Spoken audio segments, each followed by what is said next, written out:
আল্লাহর হাবিব সাল্লাল্লাহু আলাইহি ওয়াসাল্লাম বলেন ইকরাউল কুরআন, আল্লাহর নবীজি বলেন কোরআন মনোযোগ দিয়ে পড়ো, কোরআন মনোযোগ দিয়ে পড়ো। আমরা দেখেছি আমাদের মুরব্বিরা, আমাদের মা চাচিরা বাড়িতে কোরআন তিলাওয়াত করতেন, আমাদের বাপ-দাদারা বাড়িতে কোরআন তিলাওয়াত করতেন, কিন্তু এমন একটা সময় এসেছে বাড়িতে কোরআন পড়নেওয়ালা মানুষ নাই।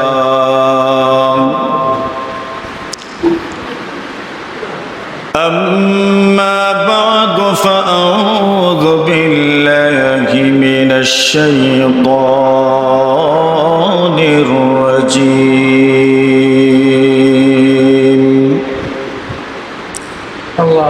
بسم الله الرحمن الرحيم.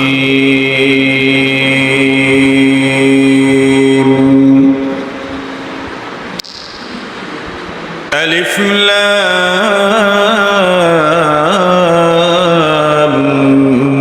ميم.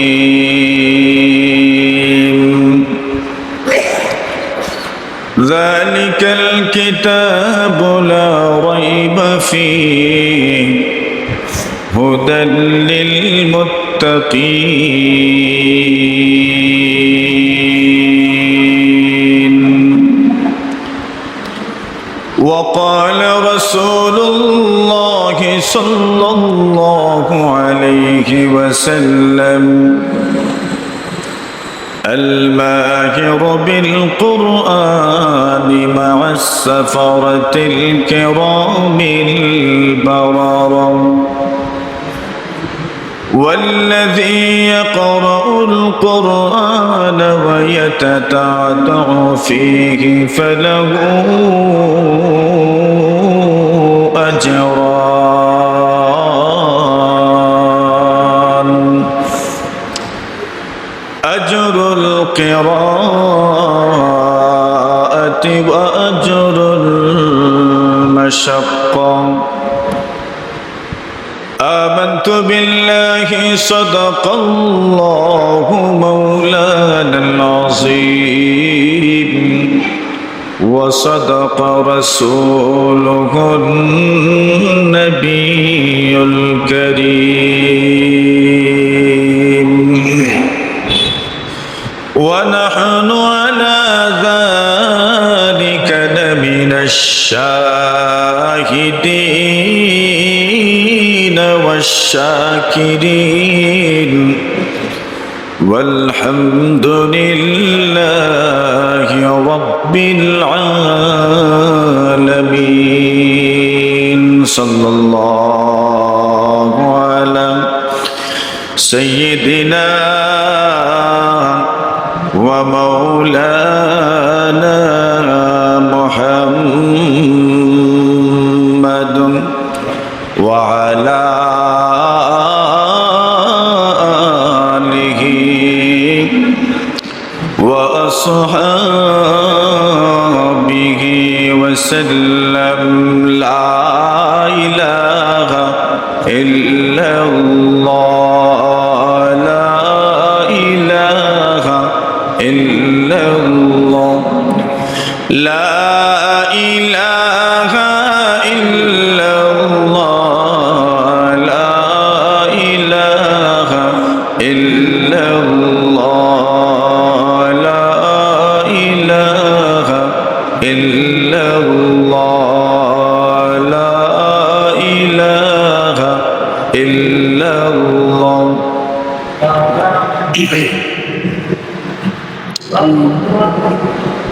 لا إله إلا الله، لا إله إلا الله، لا إله إلا الله. جرى شرى لا إله إلا الله.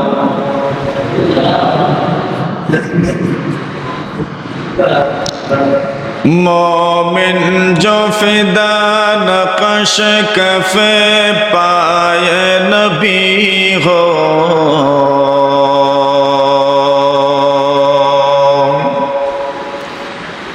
मोमिन जो फिदा नक्श कफे पाए नबी हो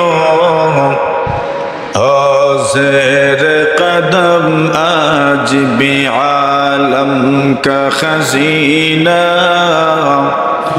हो ज़ेर कदम आज भी आलम का खजीना गर सुन्नत नबवी की करे पैरवी उम्मत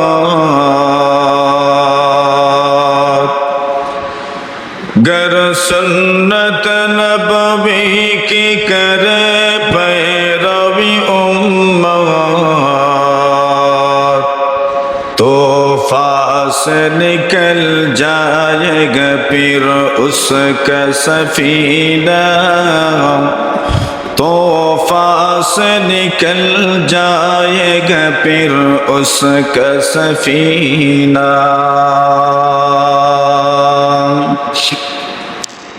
कर दिल में तड़प हो मेरे आका की ज़ियारत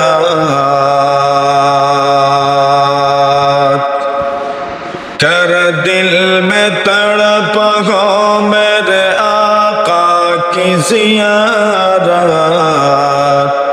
एक आन भी आए नबी दिखला दे मदीना एक आन भी आए नबी दिखला दे मदीना आशिक हो बेरादर शगल शाह दो आलम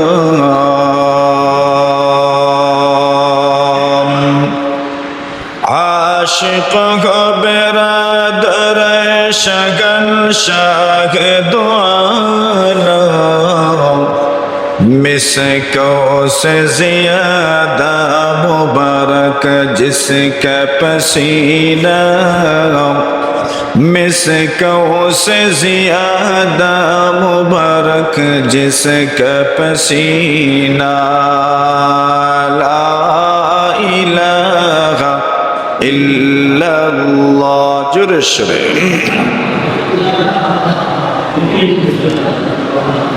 ला इलाहा इल्लल्लाह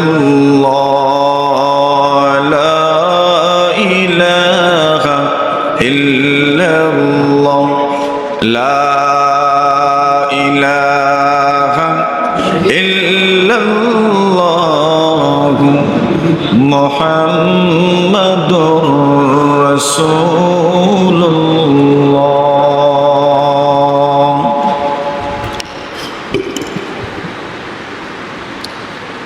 পূর্ব শ্রীসূর্য জামে মসজিদের উদ্যোগে আয়োজিত অধ্যক্ষার ওয়াজ ও দোয়া মাহফিলের সম্মানিত সভাপতি মুআজ্জাজ মুকাররম হযরত উলামায়ে কেরাম মুরব্বী সাহেবান যুবক ভাইয়েরা পর্দার আড়ালে অবস্থানরত অত্যন্ত শ্রদ্ধেয় সম্মানিতা মা ও বোনেরা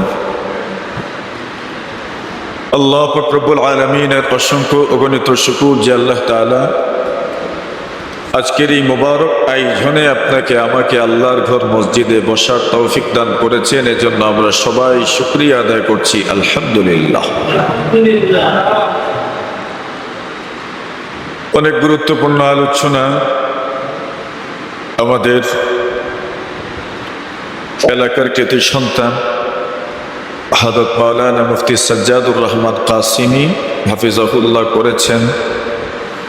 আমাদের হযরত মাওলানা হুসাইন আহমদ কদর সাহেব করেছেন।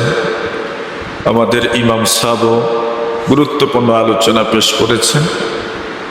আমাদের নুরি সাহেব সহ সর্বশেষ আমাদের মাধবপুরী হুজুর দামাত বারাকাতুহুম অত্যন্ত গুরুত্বপূর্ণ আলোচনা পেশ করেছেন। আমার পরে আমাদের আজকের এই মাহফিলের প্রধান অতিথি হযরত শাইখে বরনবী রাহিমাহুল্লাহ তাআলা সাহেবজাদা হযরত মাওলানা ওয়ালিউর রহমান সাহেব হাফিজাহুল্লাহ গুরুত্বপূর্ণ আলোচনা পেশ করবেন ইনশাআল্লাহ। আমরা এখনো যারা বাড়িঘরে রয়েছি, আমরা সকলেই আস্তে আস্তে মাহফিল স্থলে মসজিদে পৌঁছে যাই। আমরা কেউই যেন বরুণার পীর সাহেব হুজুরের দোয়া ও নসিহত থেকে বঞ্চিত না হই। আল্লাহ তাআলা আমাদের সকলকে তৌফিক দান করুন। আমরা সবাই বলি আমিন। আমি আপনাদের সামনে মহাগ্রন্থ আল কোরআনের সামান্য তিলাওয়াত করেছি। একদম প্রথম দিকে, প্রথম পারার যে প্রথম সূরা, সূরাতুল বাকারা থেকে আমি সামান্য তিলাওয়াত করেছি। আয়াতের শুরুতে, সূরার শুরুতে আল্লাহ তাআলা ভাঙ্গা ভাঙ্গা কয়েকটা অক্ষর বলেছে, যেগুলোকে আমরা মক্তবে পড়তাম আলিফ।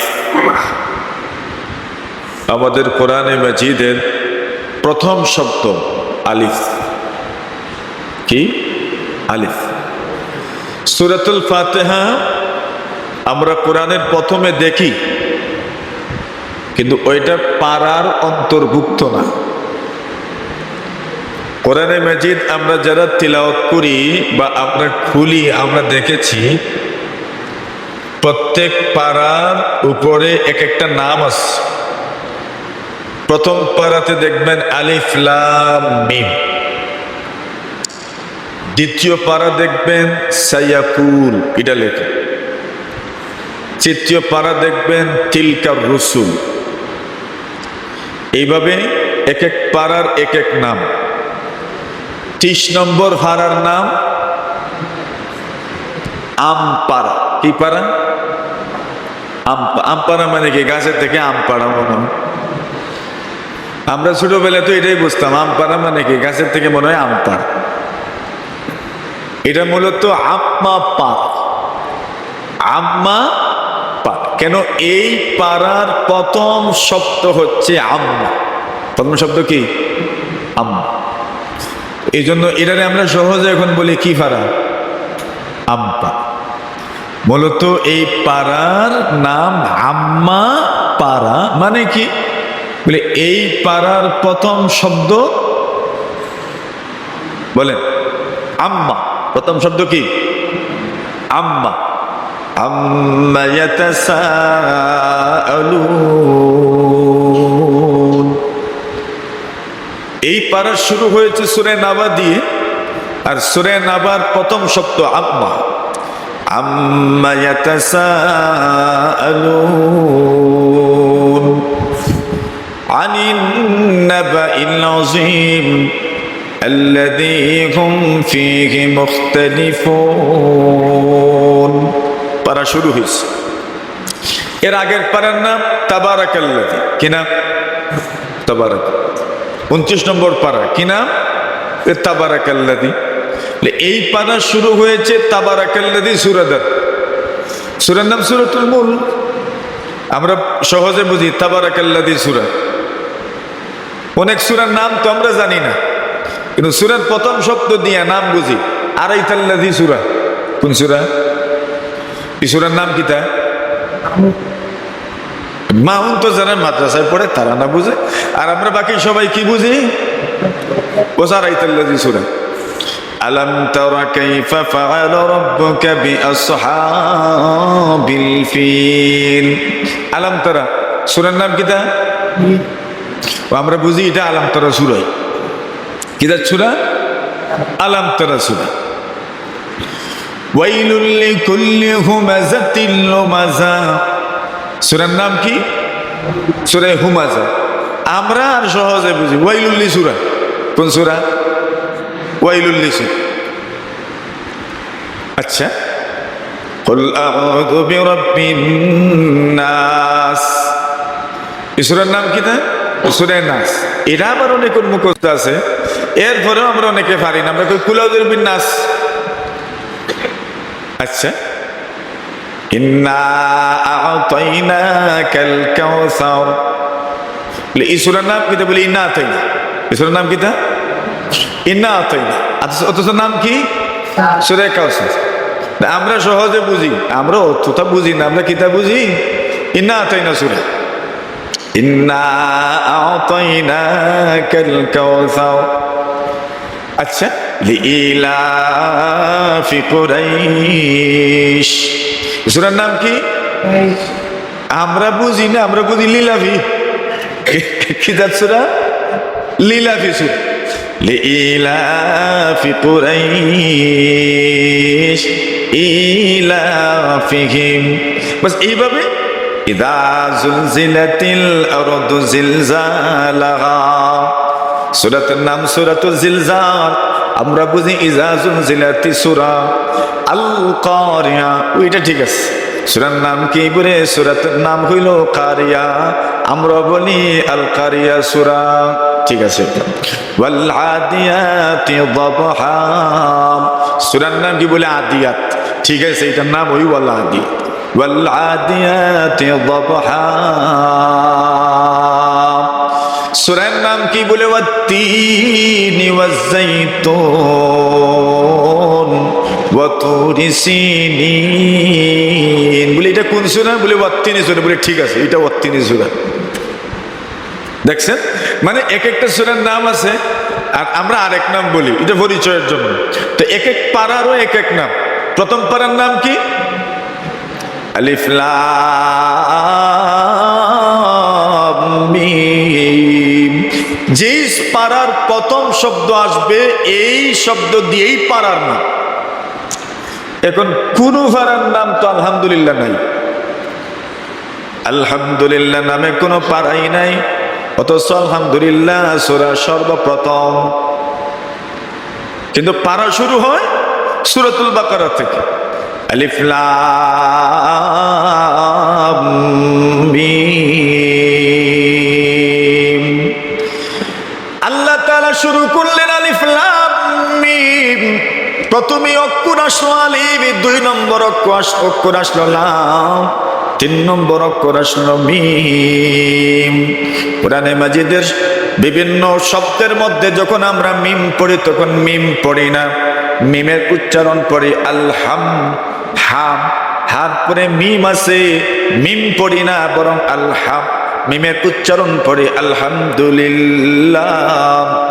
দালের উপর পেশ দিয়ে দু পড়ি, কেউ দাল পড়ি না। কিন্তু কোরআনে মাজিদের বিভিন্ন সূরার শুরুতে এমন কিছু অক্ষর আছে, অক্ষরগুলো আমরা পড়ি আলিফ লাম মিম। এখানে আলিফ পড়লাম, লাম পড়লাম, মিম পড়লাম।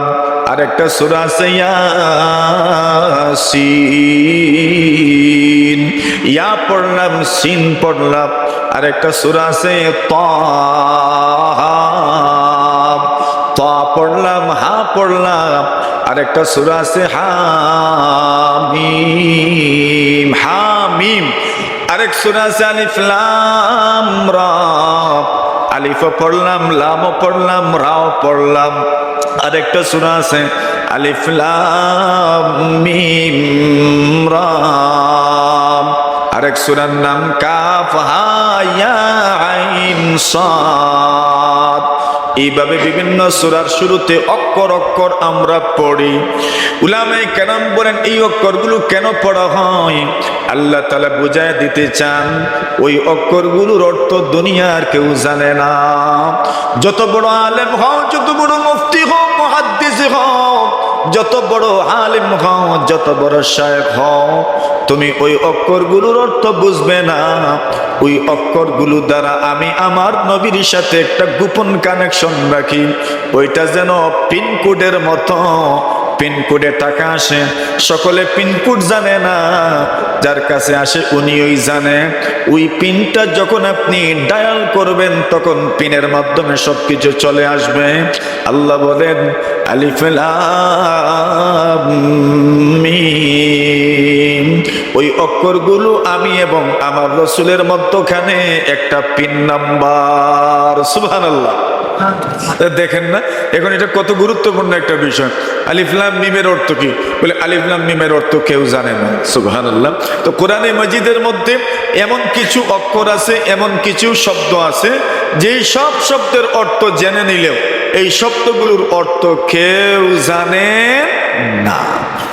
আল্লাহর কালাম এত উপরে যে পুরাটা কেউ বুঝে ফেলবেন, পুরাটা কেউ বুঝে নিবেন, সব শব্দের অর্থ বলে ফেলবেন এমন সুযোগই নাই। সবটার অর্থ শিখেও যদি ফেলো, কমপক্ষে আলিফ লাম মিমের অর্থ তো কারো জানা থাকবে না। সুবহানাল্লাহ। মানে আল্লাহ তার কালামকে এমন একটা পর্যায়ে রাখলেন যে এটা মানুষের কিছু কিছু আছে, মানুষের জ্ঞান ধারণা আকল বুদ্ধি সমাজের অনেক বাহিরে। এত বড় কালাম আল্লাহ আমাদেরকে দান করেছেন। এখন যদি দুনিয়ার কোনো মানুষ এই কালামের সাথে, এই কোরআনের সাথে একটু সময় বিতাইতে পারে, একটু সময় যদি অতিবাহিত করতে পারে, তবে তার দাম কেমন? আল্লাহ রসুল বলছেন তার দাম, তার মান, তার শান, তার মর্যাদা মানুষের ধরা ছোঁয়ার অনেক বাহিরে।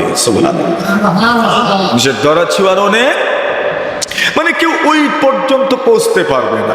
এত শান, এত মান, এত মর্যাদা ধরা ছোঁয়ার বাহিরে। আচ্ছা বলেন না, যারা রমজান মাসে আমরা তারাবির নামাজ পড়ি, বিশেষ করে খাতমে কোরআনে যারা অংশগ্রহণ করি, ওই সময় মনের মধ্যে যে তৃপ্তি অনুভব হয়, অন্য সময় এত তৃপ্তি কি অনুভব হয়?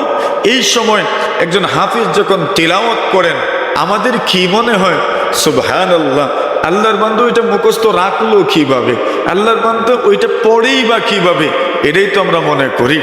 আল্লাহর কালাম এত উপরে, এত উপরে, আল্লাহর যদি খাস নজর না থাকে, দয়া না থাকে, মানুষ আল্লাহর কালাম মুখস্থ করতেই পারে না।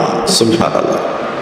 মানুষের ব্যক্তিগত কোনো ক্রেডিট দিয়ে, শুধু স্মরণ শক্তির শক্তি দিয়ে, স্মরণ শক্তির জোরে আল্লাহর কালাম মুখস্থ করবেন এমন কোনো রাস্তাই নাই। সুবহানাল্লাহ। এটা কার দয়া?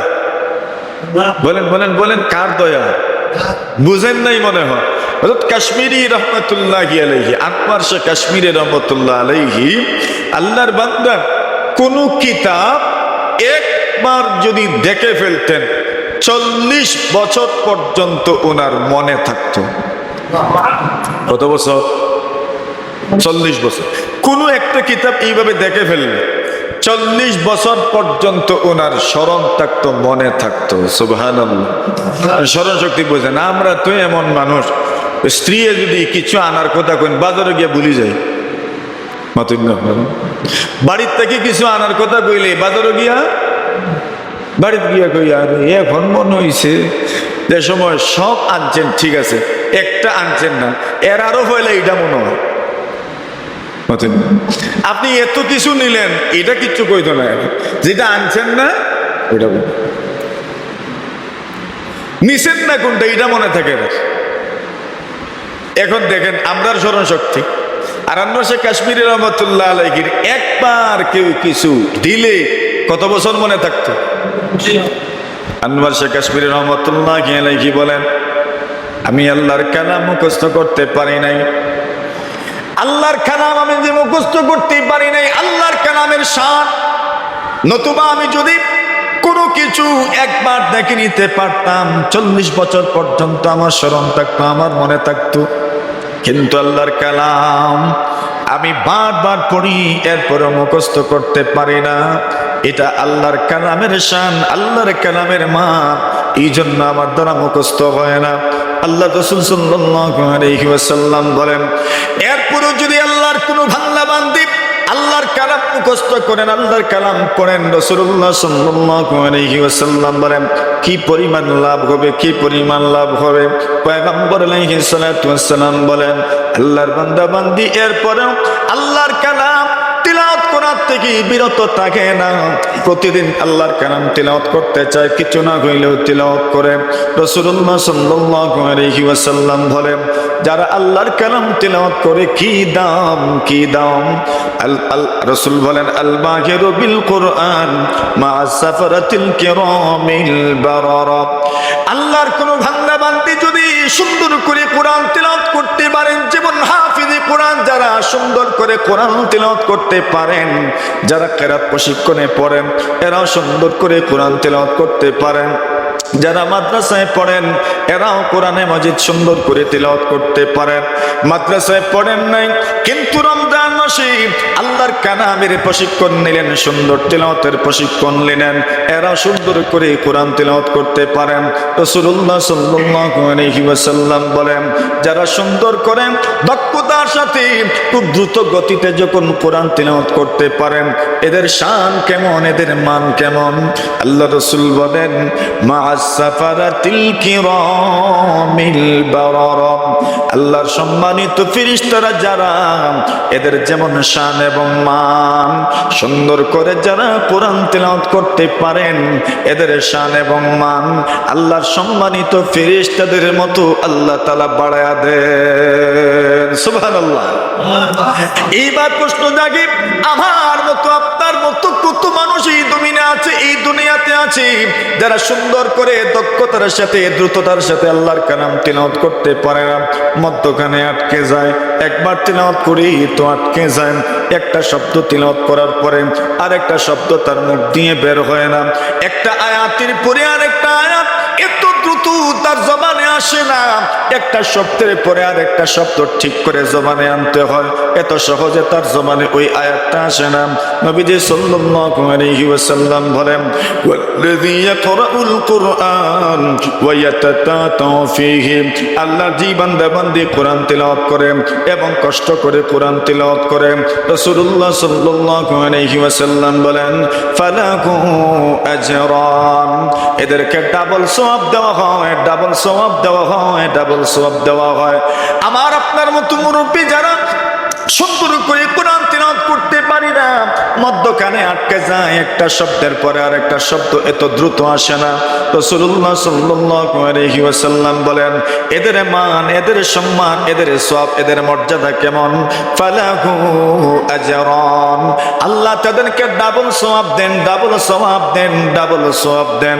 একটা সওয়াব হইল আজরুল কিরাআত, একটা সওয়াব হইল তিলাওয়াতের সওয়াব, আর দুই নম্বর সওয়াব হলো আজরুল মাশাক্কা, কষ্ট করে যে পড়েছেন ওই কষ্টের সওয়াবও আল্লাহ তাআলা দান করেন। সুবহানাল্লাহ। দুই সওয়াব দেওয়া হয়, একটা সওয়াব হইল তিলাওয়াতের সওয়াব, আর আরেকটা হইল কষ্ট করে যে পড়েছেন এজন্য আরেক সওয়াব দেওয়া হয়। তাহলে বোঝা গেল ক্ষতি নেই। আল্লাহর হাবিব সাল্লাল্লাহু আলাইহি ওয়াসাল্লাম বলেন, ইকরাউল কুরআন, আল্লাহর নবীজি বলেন কোরআন মনোযোগ দিয়ে পড়ো, কোরআন মনোযোগ দিয়ে পড়ো। আমরা দেখেছি আমাদের মুরব্বিরা, আমাদের মা চাচিরা বাড়িতে কোরআন তিলাওয়াত করতেন, আমাদের বাপ-দাদারা বাড়িতে কোরআন তিলাওয়াত করতেন, কিন্তু এমন একটা সময় এসেছে বাড়িতে কোরআন পড়নেওয়ালা মানুষ নাই, স্ত্রীও কোরআন তিলাওয়াত করেন না, বড়রাও কোরআন তিলাওয়াত করেন না, পুরুষেরাও কোরআন তিলাওয়াত করে না, বাচ্চারাও কোরআন তিলাওয়াত করে না। একটা সময় ছিল বাচ্চাদেরকেও কোরআন নিয়ে বসতে হইতো, মুরব্বীরাও কোরআন তিলাওয়াত করতেন, বাবারাও কোরআন তিলাওয়াত করতেন, মায়েরাও কোরআন তিলাওয়াত করতেন। আল্লাহর হাবিব সাল্লাল্লাহু আলাইহি ওয়াসাল্লাম বলেন, তুমি যদি কোরআন তিলাওয়াত করতে পারো ওই তিলাওয়াতটা তোমার জন্য কি পরিমাণ কার্যকরী হবে। আল্লাহর হাবিব বলেন, ফাইন্নাহু ইয়াতি ইয়াউমাল কিয়ামাহ শাফিআন লিআসহাবি, আল্লাহর কোন বান্দা বান্দি যদি মনোযোগের সাথে কোরআন তিলাওয়াত করেন, রাসূল বলেন ওই কোরআন তিলাওয়াতটা আমার জন্য, আপনার জন্য কিয়ামতের কঠিন ময়দানে সুপারিশকারী হিসাবে আসবে। সুবহানাল্লাহ। আপনার কবরে, আমার কবরে কোরআন সুপারিশ করবে কিয়ামতের দিন, কোরআন আপনার জন্য, আমার জন্য সুপারিশ করবে। জোরে বলেন না সুবহানাল্লাহ। কি বোঝা গেল? কোরআন তিলাওয়াত হওয়া দরকার, আমার ঘরে, আমার বাড়িতে কোরআন তিলাওয়াত হওয়া দরকার। আল্লাহর হাবিব বিশ্বনবী মুহাম্মদুর রাসূলুল্লাহ সাল্লাল্লাহু আলাইহি ওয়াসাল্লাম বলেন, কোন মানুষ যদি কোরআন তিলাওয়াত করে তবে তার উদাহরণ, আর যেই ব্যক্তি কোরআন তিলাওয়াত করে না তার উদাহরণ কেমন। রাসূলুল্লাহ সাল্লাল্লাহু আলাইহি ওয়াসাল্লাম বলেন, যেই ব্যক্তি কোরআন তিলাওয়াত করেন মানে জিকির করেন, তার তুলনা হইল এমন ঘরের মতো যেই ঘরটা মানুষের বিচরণ আছে, মানুষের কারণে আবাদ আছে ঘরটা, মানুষ যদি ঘরে থাকে, ওই ঘরের মধ্যে যেমন সাপ বিচ্ছু ঢুকে না, জিন্নাত ঢুকে না, ভূত ফেরত ঢুকে না, ওই মানুষ যদি কোরআন তিলাওয়াত করে তার দিলটাও এমন, ওই দিলের মধ্যে কোনো ধরনের খারাপ কিছু থাকে না। কিন্তু যে ব্যক্তি ঘরে তিলাওয়াত নাই, যে ঘরে জিকির নাই, ওই ঘরের তুলনা হলো বিরান ঘরের মতো, অনাবাদী ঘরের মতো। যেমন ভাবে আপনার ঘরে আমার ঘরে যদি কোনো মানুষ বসবাস করে না, ওই ঘরটা যেমন শিয়ালের আড্ডাখানা হয়ে যায়, সাপ বিচ্ছুর আকড়া হয়ে যায়, বিভিন্ন ভূত জিন্নাত ফেরতের উপদ্রবে ওই ঘরটা যখন আকড়ায় পরিণত হয়ে যায়, যে মানুষ কোরআন তিলাওয়াত করে না, আল্লাহর জিকির করে না, তার দিলটাও যেন জিন্নাত ভূত ফেরতের আকড়ায় পরিণত হয়ে যায়। নাউজুবিল্লাহি মিন যালিক। তো কোরআন তিলাওয়াত না হইলে, আল্লাহর জিকির না হইলে ওই ঘরের তুলনা অনাবাদী একটা ঘরের মতো। তাহলে এখন দেখেন, আমার তিলাওয়াত, আমার কোরআন তিলাওয়াত, আমার জিকির আমার দিলকে আবাদ করে, আমার দিলকে এমন এক দিলে পরিণত করে যেই দিল যেন জিন্দা দিল। সুবহানাল্লাহ। আর যদি তিলাওয়াত থাকে না, যদি আপনার জিকির থাকে না, ওই দিল যেন মুর্দা দিলের মতো। এখন যেই ঘরে মানুষের বসবাস নাই, এই ঘরে সাপ বিচ্ছু থাকে। যেই দিলে তিলাওয়াত নাই, যেই দিলে জিকির নাই, এই দিলেও ভালো কিছু আসে না, শুধু মন্দটাই আসে, মন্দ কিছুই এই দিলের মধ্যে আসে। নবী আকরাম সাল্লাল্লাহু আলাইহি ওয়াসাল্লাম বলেন, এক এক সূরার মহব্বত, এক একটা সূরা তোমার জন্য, আমার জন্য, আপনার জন্য এত উপকারী, এত উপকারী। আল্লাহর হাবিব সাল্লাল্লাহু আলাইহি ওয়াসাল্লাম বলেন, কোন মানুষ যদি সূরা ইয়াসিন তেলাওয়াত করে, সূরা ইয়াসিন তেলাওয়াত করে, রাসূলুল্লাহ সাল্লাল্লাহু আলাইহি ওয়াসাল্লাম বলেন, দুনিয়ার সব জিনিসের একটা দিল আছে, সব জিনিসের একটা কেন্দ্র আছে। রাসূলুল্লাহ সাল্লাল্লাহু আলাইহি ওয়াসাল্লাম বলেন, ওয়া কালবুল কুরআন ইয়াসিন, এবং কোরআনের দিল হলো, কেন্দ্র হলো ইয়াসিন। সুবহানাল্লাহ। ইয়াসিন সূরা কোরআনের দিল। তো কেউ যদি ইয়াসিন সূরা তিলাওয়াত করে, সে যেন পুরা কোরআন তিলাওয়াত করলো। সুবহানাল্লাহ। মানে কতবার যে করলো, আল্লাহ রাসূল সাল্লাল্লাহু আলাইহি ওয়াসাল্লাম বলেন, অনেকবার আল্লাহর কালাম তিলাওয়াত করার সওয়াব আল্লাহ তার আমলনামায় দান করবেন, শুধু সূরা ইয়াসিন তিলাওয়াত করলে। আগে তো আমাদের ঘরে ঘরে সূরা ইয়াসিন তিলাওয়াত হইতো, এখন আমরা সকলেই জানি, আমরা বুঝিও, আমাদের ঘরে এখন সূরা ইয়াসিনের তিলাওয়াত শোনা যায় না। কিন্তু একটা সময় আমাদের ঘরে ঘরে সূরা ইয়াসিনের তিলাওয়াত শোনা যাইতো, এখন আমাদের ঘরে আর সূরা ইয়াসিনের তিলাওয়াত শোনা যায় না। সবাই আমরা কোরআন রে সানসেটের উপরে তুলে রাখছি। এই কথা বল,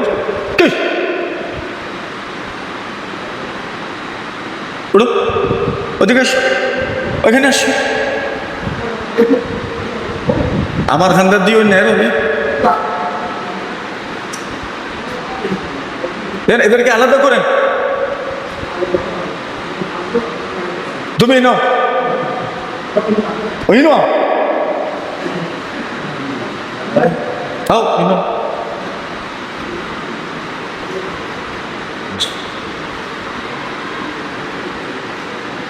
দেখতাম কি পরিমাণ আসনে আজকে। জনাবে রাসূলুল্লাহ সাল্লাল্লাহু আলাইহি ওয়াসাল্লাম বলেন, কেউ যদি একবার সূরা ইয়াসিন তিলাওয়াত করে, তো অনেকবার আল্লাহর কোরআন খতমের সওয়াব দান করা। কতবার? কেউ তো 10 বার বলছেন। এখন 10 বার বলতে কি, আমরা অনেক সময় বেশি বোঝানোর জন্য 10 বলি। এর আমি 10 বার কইছি রে বা, এরপরেও শুনে না, এর মানে কি গনিয়া 10 বার কইছো, বেশি বুঝাইছি। আমরা কই না, এর 10 বার কই আসছে, মানে কি গনিয়া 10 বার কইছি না, বেশি বুঝাইছি, এর মানে বেশি বুঝাইছি।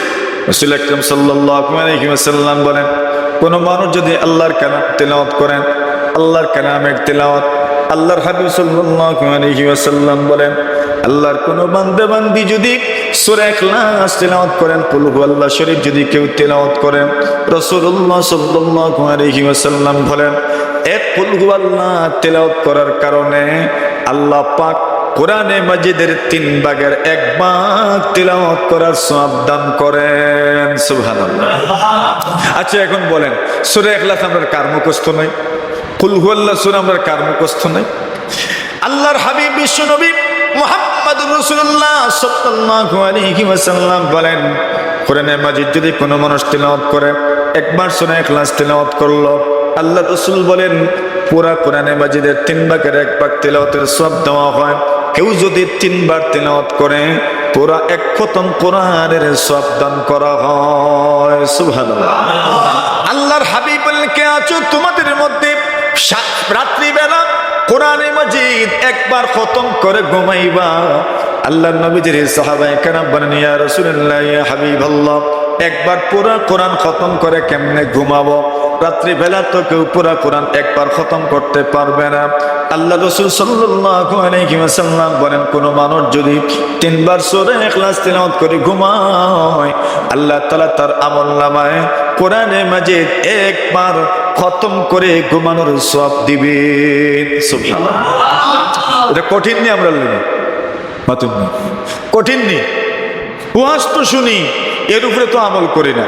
কমপক্ষে মনে মনে আমরা প্রত্যেকেই পড়ব, কুল হুয়াল্লাহু আহাদ আল্লাহুস সামাদ লাম ইয়ালিদ ওয়া লাম ইউলাদ ওয়া লাম ইয়াকুল লাহু কুফুয়ান আহাদ। কুল হুয়াল্লাহু আহাদ আল্লাহুস সামাদ লাম ইয়ালিদ ওয়া লাম ইউলাদ ওয়া লাম ইয়াকুল লাহু কুফুয়ান আহাদ।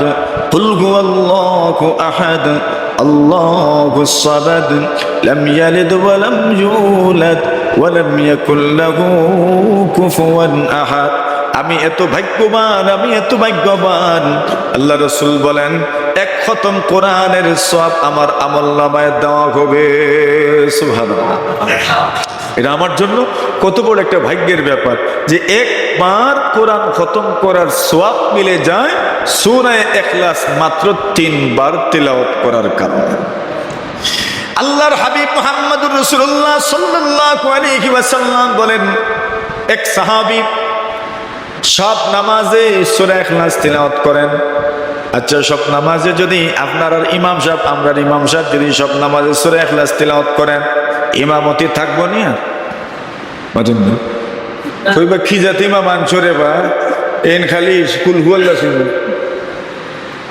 নবী আকরাম সাল্লাল্লাহু আলাইহি ওয়াসাল্লামের সাহাবী সূরা ইখলাস তিলাওয়াত করেন। সাহাবায়ে কেরাম মুক্তাদিরা বলেন, ইমাম সাহেব একটু পরিবর্তন করলে তো ভালো। উনি বলেন, আমি পরিবর্তন করতাম না। সুবহানাল্লাহ। তোমরা পারলে কিছু করিলাও। কে কিতা করতা? আল্লাহ রাসূল ইমাম দিছুন। কে দিছুন? রাসূল ইমাম বানাই দিছেন। এখন কেউ আর চাকরি নোট করতে পারবা? উনি বলছেন কিচ্ছু পারলে করিলাও। আল্লাহর হাবিব সাল্লাল্লাহু আলাইহি ওয়াসাল্লামের কাছে সাহাবীরা আসলেন আর বলেন, ইয়া রাসূলুল্লাহ, ইয়া হাবিবাল্লাহ, আপনার সাহাবী ইমাম সাহেব সব নামাজে সব রাকাতে সূরা ইখলাস তিলাওয়াত করেন। অন্য সূরা মিলান ঠিক আছে, কিন্তু সূরা ইখলাস বাদ যায় না। আমরা কত করে বুঝাইলাম, সূরা ইখলাস একটু পরিবর্তন করেন না কেন?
আল্লাহ তাআলার জান্নাতের মেহমান বানাবে। কুল হুয়াল্লাহর মহব্বত আল্লাহর জান্নাতে আপনাকে নিয়ে যাবে। সুবহানাল্লাহ। আচ্ছা এখন বলেন ওটা কি শুধু ওনার জন্যই? তো আমরাও যদি সূরা ইখলাস প্রতিদিন তিলাওয়াত করব, এটা যদি নিজের জীবনের ওয়াজিফা বানায় নেই, নিজের জন্য জরুরি করে নাই, তাহলে তো আশা করা যায় সূরা ইখলাসের মহব্বত আমাকেও তো আল্লাহর জান্নাতের মেহমান বানাইতে পারে। আমাদের সমাজে আমার ঘরে আপনার ঘরে অভাব আছে, কার ঘরে অভাব নাই? সবার ঘরেই তো অভাব অনটন আছে। রাসূলুল্লাহ সাল্লাল্লাহু আলাইহি ওয়াসাল্লাম বলেন, কোরআনে মাজিদের একটা সূরা আছে, ওই সূরা যদি কেউ তিলাওয়াত করেন ঘর থেকে আল্লাহ পাক অভাব দূর করে দিবেন। কিন্তু আমরা জানিও না, জানলেও তিলাওয়াত করি না, জানলেও পড়ি না। আল্লাহর হাবিব সাল্লাল্লাহু আলাইহি ওয়াসাল্লামের সাহাবী হযরত উসমান ইবনে আফফান রাদিয়াল্লাহু তাআলা আনহু আব্দুল্লাহ ইবনে মাসউদ রাদিয়াল্লাহু তাআলাকে দেখার জন্য ওনার বাড়িতে গেলেন। আব্দুল্লাহ ইবনে মাসউদ অসুস্থ। আব্দুল্লাহ ইবনে মাসউদকে উসমান ইবনে আফফান বললেন, মা তাশতাকি? আব্দুল্লাহ, আপনার অসুস্থতাটা কি একটু বলেন। আব্দুল্লাহ ইবনে মাসউদ বলেন, আমার অসুস্থতা হইল আমার গুনাহ, আমি বড় গুনাহগার মানুষ। গুনাহ করতে করতে আমার জীবনটা যেন আমি কালো করে নিয়েছি। নবীর সাহাবী বলছেন, গুনাহ করতে করতে যেন আমি আমার জীবনটাই কালো করে নিয়েছি। আর আমি তো কত বড় গুনাহগার, আমি তো কত বড় গুনাহগার। আমার গুনাহের কোনো পারাপার নাই, আমার গুনাহের কোনো শেষ নাই। হাঁটতে বসতে যেন আমার থেকে গুনাহ হচ্ছে। নবীর সাহাবী আব্দুল্লাহ ইবনে মাসউদ বলছেন, আমার রোগ হলো আমার গুনাহ, আমার রোগ, আমার গুনাহ হইল আমার রোগ। হযরত উসমান ইবনে আফফান শারীরিক রোগের কথা জিজ্ঞাসা করেছেন, উনি শারীরিক রোগের কথা বলেন নাই, উনি ওনার আত্মার রোগের কথা বলছেন। উসমান ইবনে আফফান রাদিয়াল্লাহু তাআলা আনহু বলেন, আচ্ছা ঠিক আছে, রোগ তো বুঝলাম। এইবার মানুষ যখন রোগী দেখতে যায়, রোগীদেরকে প্রশ্ন করে কিছু খাইবার কি মনে চায়? আল্লাহর নবীর সাহাবী উসমান ইবনে আফফান আব্দুল্লাহ ইবনে মাসউদকে প্রশ্ন করেন, ওয়া মা তাশতাহি? আপনার মনের কোনো আশা আছে কিনা? কোনো কিছু খাইতে কি মনে চায়? কোনো খাহিশ আছে কিনা? কোনো ইচ্ছা আছে কিনা? কোনো আশা আকাঙ্ক্ষা আছে কিনা? আব্দুল্লাহ ইবনে মাসউদ বলেন, আমার মনের আশা আকাঙ্ক্ষা হলো রহমত রব্বি, কিয়ামতের কঠিন ময়দানে আমার আল্লাহ যদি আমার উপর দয়াবান হয়ে যান, এটাই হইল আমার একমাত্র আশা। সুবহানাল্লাহ। আল্লাহর হাবিবের সাহাবী আব্দুল্লাহ ইবনে মাসউদ রাদিয়াল্লাহু তাআলা আনহু বলেন, রহমত রব্বি, আমার মনের চাহিদা হলো, আমার মনের আশা হলো আল্লাহ যেন আমার উপর দয়া করেন, আল্লাহ যেন আমারে মায়া করেন। আমরারও সবার মনের আশা আল্লাহ যেন কিয়ামতের দিন আমরা সবরে মায়া করেন। আমিন বলুন। আব্দুল্লাহ ইবনে মাসউদ বলেন, রহমত রব্বি, আমার মনের চাওয়া হইল আল্লাহ যেন দয়া করেন, শুধু আখিরাতে নয় দুনিয়াতেও যেন দয়া করেন। কত পেরেশানি, কত অভাব, কত ধরনের অভাব আমাদের জীবনে আছে। আমাদের কত মানুষ আত্মীয় স্বজন অসুস্থ আছেন, কত ধরনের বালা মুসিবত প্রতিদিন আমাদেরকে ফেস করতে হয়। আল্লাহ রহমত যদি না হতো, পদে পদে আমরা ধরা খেয়ে যেতাম, ঠিক কিনা? আব্দুল্লাহ ইবনে মাসউদ বলেন, রহমত রব্বি, আল্লাহ যেন আমাদের উপর দয়াবান হয়ে যান। আল্লাহ যদি দয়াবান হয়ে যান, আমাদের আর কোনো কিছুই লাগে না। আব্দুল্লাহ ইবনে মাসউদের এই জবাবের পরে এইবার উসমান ইবনে আফফান বলেন, ও আব্দুল্লাহ, তোমার অসুস্থতার কথাও শুনলাম, মনের চাওয়ার কথাও শুনলাম, এইবার বলো না দেখি, আপনার জন্য যদি আমি কিছু দিতে চাই, কি চাইবেন আপনি আমার কাছে? আব্দুল্লাহ ইবনে মাসউদ বলেন, কি চাইব দূরের কথা, আপনার কোনো অনুদান আমার জরুরত নাই। সুবহানাল্লাহ।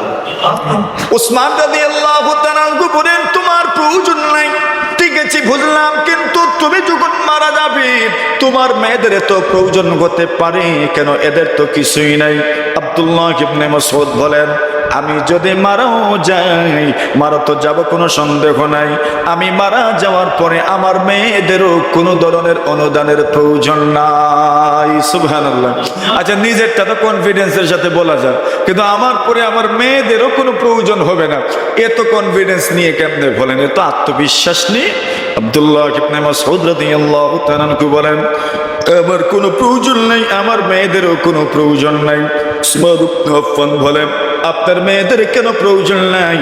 উসমান ইবনে আফফানের জবাবে আব্দুল্লাহ ইবনে মাসউদ বলেন, আমি আমার মেয়েদেরকে এমন কিছু শিখিয়েছি, আমার মেয়েরা যদি ওইগুলো তিলাওয়াত করে, ওইগুলো যদি আমল করে, আমার ঘরে জীবনেও অভাব অনটন আসবে না। সুবহানাল্লাহ। কি শিখিয়েছেন আব্দুল্লাহ ইবনে মাসউদ? বলেন, ইন্নী আমারতু বানাতি আইয়া কোরআনা সূরাতুল ওয়াকিয়াতি কুল্লা লাইলা। আব্দুল্লাহ ইবনে মাসউদ বলেন, আমি আমার মেয়েদেরকে আদেশ করেছি এরা যেন প্রত্যেক রাত্রে সূরাতুল ওয়াকিয়া তিলাওয়াত করে। সুবহানাল্লাহ বলেন। আপনারা তো ইমাম সাহেবকে বলতে পারেন, ইমাম সাহেব যেন আমাদের সন্তানদেরকে সূরাতুল ওয়াকিয়াটা সুন্দর করে তিলাওয়াত শিখিয়ে দেন। আপনার আমার অনেকের সন্তান মাদ্রাসায় পড়ে, কিন্তু সূরাতুল ওয়াকিয়া যদি তিলাওয়াত করে না, প্রত্যেকে ঘরে ঘরে সূরাতুল ওয়াকিয়া তিলাওয়াতকে আমরা জারি করব। আমাদের অনেকের মেয়ে মাশাআল্লাহ গর্ব করে তো আমরা বলি, আলহামদুলিল্লাহ আমার মেয়ে 3 খতম করছে, আমার মেয়ে মক্তবে 4 খতম করছে, আমার মেয়ে 2 খতম করছে। কিন্তু আপনার মেয়ে কোরআন পড়লো, খতমও করলো, আপনার ছেলেও কোরআন পড়লো, খতমও করলো, কিন্তু আপনার ঘরে তো সূরাতুল ওয়াকিয়া তিলাওয়াত হয় না। এটাই তো বাস্তবতা। আব্দুল্লাহ ইবনে মাসউদ বলেন, ইন্নী আমারতু বানাতি, আমি আমার মেয়েদেরকে আদেশ করেছি আইয়া কোরআনা সূরাতুল ওয়াকিয়াতি কুল্লা লাইলা, এরা যেন প্রত্যেক রাতে সূরাতুল ওয়াকিয়া তিলাওয়াত করে। কেন? নবীজি সাল্লাল্লাহু আলাইহি ওয়াসাল্লামকে বলতে শুনেছি, ফা ইন্নী সামি'তু রাসূলুল্লাহি সাল্লাল্লাহু আলাইহি ওয়াসাল্লাম, আমি আল্লাহর নবীজিকে ইয়াকুলু বলতে শুনেছি, মান ক্বারাআ সূরাতুল ওয়াকিয়াতি কুল্লা লাইলা লাম তুসিবহু ফাকাতুন আবাদা। আল্লাহ রাসূল বলেন, কোন পুরুষ নারী, কোন যুবক যুবতী, কোন বৃদ্ধ বৃদ্ধা, কোন যুবক কোন যুবতী, কোন কিশোর কিশোরী যদি সূরাতুল ওয়াকিয়া তেলাওয়াত করে, ওই ঘরে জীবনেও অভাব আর অনটন আসবে না। সুবহানাল্লাহ। এই ঘরে জীবনেও অভাব অনটন আসবে না। কোন সূরা তিলাওয়াত করলে? সূরা ওয়াকিয়া, সূরা রহমানের পরেই আছে। সূরাতুর রহমান তোমরা চিনিওই, 27 নম্বর পারা সূরাতুর রহমান। এরপরে সূরার নাম গুলো সূরাতুল ওয়াকিয়া। ইযা ওয়াকাআতিল ওয়াকিয়া লাইসা লিওয়াকাআতিহা কাযিবা খাফিদাতুর রাফিয়া। ওই আয়াতগুলো দ্বারা সূরা শুরু হয়েছে। এই সূরা যদি কেউ তেলাওয়াত করে, কারো করে যদি তেলাওয়াত করে হয়, জীবনেও অভাব অনটন আসবে না। সুবহানাল্লাহ। আমরা কত মানুষ অভাব অনটনের জীবন যাপন করছি, শেষ নাই অভাব অনটনের। কত মানুষের জীবনে অভাব অনটন আছে, অভাবের তাড়নায় আমরা কত পেরেশান, কত পেরেশান, কত পেরেশান। কন্টিনিউ সর্বদা সূরাতুল ওয়াকিয়ার তিলাওয়াত আমাদের ঘরে জারি হয়ে যাক, ইনশাআল্লাহ আল্লাহ আমাদের ঘর থেকে অভাব আর অনটন দূর করে দিবেন। সুবহানাল্লাহ। তো এই সূরা যেন মিস না হয়, ইনশাআল্লাহ নিজে তিলাওয়াত করবেন। হুজুর আমি তো কোরআন না খুললে পড়তাম কেমনে? তো খুলে পড়েন। এটা কেমনে পড়বো? বলে তো মুখস্থ করে নেন। মুখস্থ কেমনে করতাম? বলে এত বড় বড় গান মুখস্থ হয়, আর সূরা ওয়াকিয়া মুখস্থ হইতো না? প্রত্যেকদিন 3 আয়াত করে মুখস্থ করে নেন, তখন বুঝবেনও যারা হাফিজ হয় এরা কি রকম কষ্ট করে মুখস্থ থাকে, এটাও বুঝা যাইব।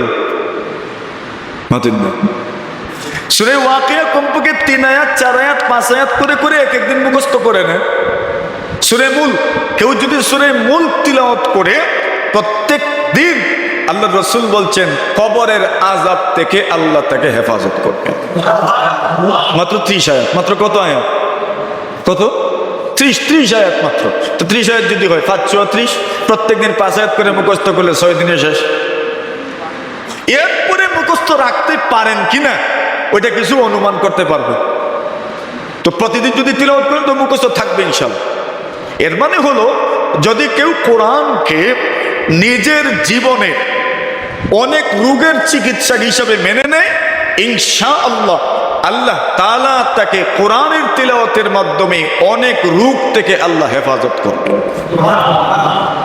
এই দুনিয়াতে যারা তাদবির করে, যারা তাবিজ দেন, এরা তো কোরআনের আয়াত দিয়ে দেন। তো এর মানে যদি আমি প্রত্যেক দিন নির্দিষ্ট পরিমাণ কিছু তিলাওয়াত করি, কিছু সূরা আছে আশ্রয় প্রার্থনার সূরা, যেমন ভূত, যেমন ফেরত, জিন্নাত, উপদ্রব আছে, কুফরি আছে, এখন এগুলোর থেকে বাঁচবেন কেমনে? বলে কোরআনে এর চিকিৎসা আছে। সুবহানাল্লাহ বল। কোরআনে কি আছে? আপনার কাছে যে আপনারা তাবিজ নেওয়ার জন্য আসেন, কোন ভরসায় আসেন? আসেন তো এই জন্য হুজুরা কোরআন কিতাব পড়ছে, কিছু দিব আমরা। তো আমরা এটা বলে দিচ্ছি আপনাদেরকে, ওইটা আপনারা তিলাওয়াত করে নিয়েন, ভূত ফেরত থেকে বাঁচবেন ইনশাআল্লাহ। আর তাবিজের জন্য আসতে হবে না। এরপরেও যদি ফড়ো না, তো ভূতে যাতেই তো ভূতে যাতেই তো না, তো করতো কি? বলে সূরা আছে তিলাওয়াত করলে বাঁচে, কিন্তু এরপরেও যদি করে না তো যাইতেই ভাই হুজুরের কাছে যাও, লইয়াও তাবিজ, টেকা দাও। নবী আলাইহিস সালাতু ওয়াস সালাম বলেন, তবে বড়দের, বুজুর্গদের, মুরব্বীদের, উলামায়ে কেরামের হাতেও এক বরকত আছে, থুতুতেও এক বরকত আছে।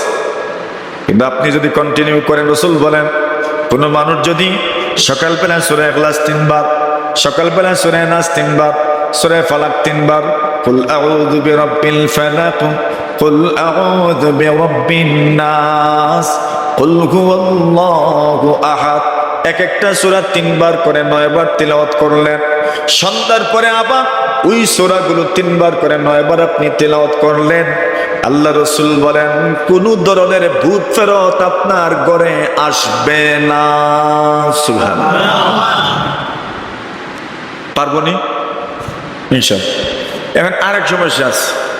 সমস্যা হইল আমাদের ঘরে ঘরে বাথরুম, এজন্য ঘরে ঘরে ভূত ফেরত। ইন্না হাদিহিল হুশুশা মুহতাদারা, আপনার সন্তান যখন বাথরুমে যাবে, সে তো পড়তে জানে না আল্লাহুম্মা ইন্নী আউযু বিকা মিনাল খুবসি ওয়াল খাবাইস। বাথরুমের শয়তান জিন্নাত থেকে বাঁচার দোয়া হইল আল্লাহুম্মা ইন্নী আউযু বিকা মিনাল খুবসি ওয়াল খাবাইস।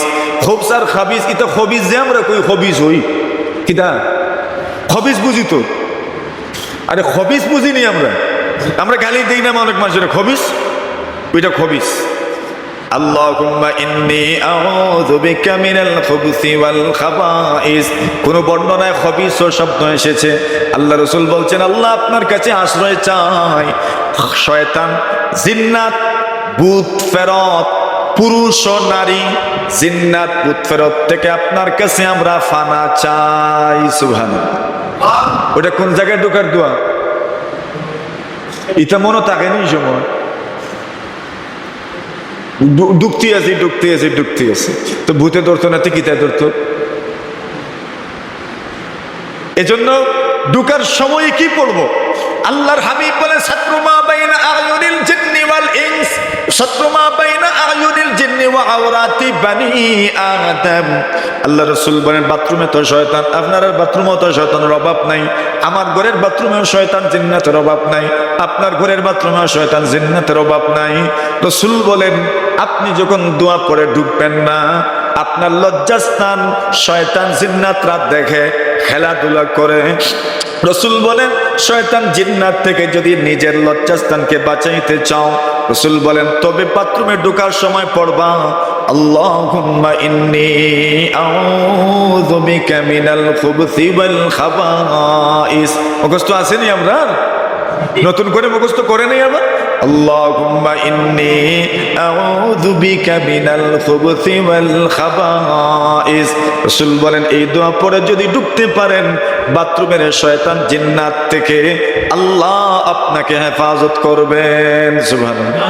এখন আমরা সন্তান যে সময় বাথরুমে যায়, পারেনি,